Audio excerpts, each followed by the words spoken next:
Hello दोस्तों। Bajaj finance के Q3 के नंबर्स अनाउंस हो चुके हैं। नंबर्स को हम डिटेल में डिस्कस करेंगे, पर उससे पहले हम एक्सपेक्टेशन का डेटा देख लेते हैं। तो as per this article, net interest income जो किसी भी NBFC का कोर ऑपरेटिंग इनकम होता है, उसकी एक्सपेक्टेशन थी 26% से इंक्रीज़ होने की, और नेट प्रॉफिट 25% से इंक्रीज़ होगा ऐसी एक्सपेक्टेशन थी। अगर हम इस आर्टिकल के हिसाब से देखेंगे तो यहाँ पे भी नेट इंटरेस्ट इनकम 26% से इंक्रीज़ होगा ऐसी एक्सपेक्टेशन थी। और प्रॉफिट हम ईटी नाउ के पोल के हिसाब से देखेंगे तो प्रॉफिट निकल के आना चाहिए था 3750। ओके, तो अब हम एक्चुअल नंबर्स देखेंगे तो यहाँ पे हम देख पा रहे कि नेट इंटरेस्ट इनकम निकल के आया है 29% और एक्सपेक्टेशन थी 26% थी। तो यहाँ पे कंपनी ने यहाँ पे आउट परफॉर्म किया है। अगर हम आगे देखेंगे एक्चुअल नंबर्स, तो यहाँ पर रिवेन्यू इंक्रीज़ हुआ है 31% से, जो कि बहुत ही अच्छी ग्रोथ है। नेट प्रॉफिट अगर हम देखेंगे तो 22% का नेट प्रॉफिट है, जो कि एक्सपेक्टेड था 25% की। तो यहाँ पे नंबर ज़रा सा वीक दिख रहा है, 3% से एक्सपेक्टेशन मिस हुई है। अगर हम इस वाले आर्टिकल में भी देखेंगे तो यहाँ पे भी नंबर्स 3% से मिस हुआ है। EPS 3% से मिस हुआ है, जो कि नेट प्रॉफिट से ही डिराइव किया जाता है। तो नंबर्स काइंड ऑफ मिक्स है। रिवेन्यू अच्छा खासा इंक्रीज हुआ है, पर प्रॉफिट के फ्रंट पे 3% से प्रॉफिट मिस हुआ है। और इसका अगर रीज़न हम देखेंगे तो इस क्वार्टर में कंपनी को लोन लॉस और प्रोविजंस बहुत ज़्यादा करना पड़ा है। पिछले साल के इस दिसंबर क्वार्टर में कंपनी ने 841 करोड़ का प्रोविज़न किया था, जो कि लगभग 50% से इंक्रीज होकर 1248 करोड़ हो चुका है। और यही रीज़न है दोस्तों की कंपनी की प्रॉफिटेबिलिटी अफेक्ट हुई है।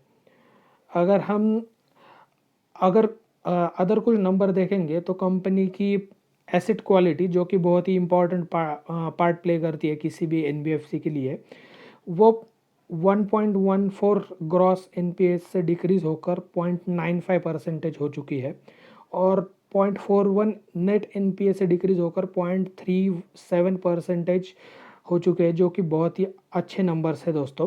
ये कंपनी के मैनेजमेंट की क्वालिटी दर्शाता है कि company is able to find very good customers. और एक चीज़ जो कंपनी के प्रॉफिटेबिलिटी को अफेक्ट कर रही है, वो है RBI का अनसिक्योर्ड लेंडिंग पर जो एक्शन हुआ है, रिस्क वेटेज जो 100% से 125% रिसेंटली RBI ने किया था। इसके वजह से इसकी कैपिटल एडिक्वेसी रेशियो जो है वो 26.77% पे आ चुका है, जो कि 290 बेसिस पॉइंट्स है, मतलब लगभग 3% से डिक्रीज हो चुका है। इसके वजह से क्या होता है दोस्तों, इनके पास जो अमाउंट अवेलेबल था लोन देने के लिए, वो डिक्रीज होता है, और उसी की वजह से प्रॉफिटेबिलिटी भी अफेक्ट कर जाती है। तो अगले कुछ क्वार्टर्स में हम ये चीज़ देख सकते हैं कि इसकी प्रॉफिटेबिलिटी जो पिछले कुछ क्वार्टर्स में 28% आती थी, वो अब 22% पे आ गई है। पर जब ये एक्शन रिवर्स होगा RBI का, तब ये प्रॉफिटेबिलिटी, आई होप कि ये फिर से उन्हीं नंबर्स पे चली जाए। तो अगर हम आगे देखेंगे शेयर होल्डिंग पैटर्न, तो अगर हम टेक्निकल्स में आगे जाके डिस्कस करेंगे, स्टॉक अपने मिनी सपोर्ट पे अवेलेबल है, और उसी की वजह से अगर हम देखेंगे तो पिछले कुछ क्वार्टर से FII की तरफ से कंटिन्यूसली बाइंग चालू है। 19.16% से 20.9%, फिर 20.41% सितंबर क्वार्टर में, और रिसेंट क्वार्टर में ये नंबर आ चुका है 20.92% पे। अगर DI का एक्शन देखेंगे तो वो भी 12.83% से 13.5% है, जब रिसेंट क्वार्टर में 1% की इंक्रीज हुआ है। तो हम देख सकते हैं कंटिन्यूसली FII और DIs की तरफ से बाइंग चालू है इस पर्टिकुलर काउंटर में। अगर हम टेक्निकल में देखेंगे तो इसका मेजर सपोर्ट निकल के आता है 8,000 के करीब, और मेजर सपोर्ट निकल के आता है 6,200 रुपीज़ के करीब।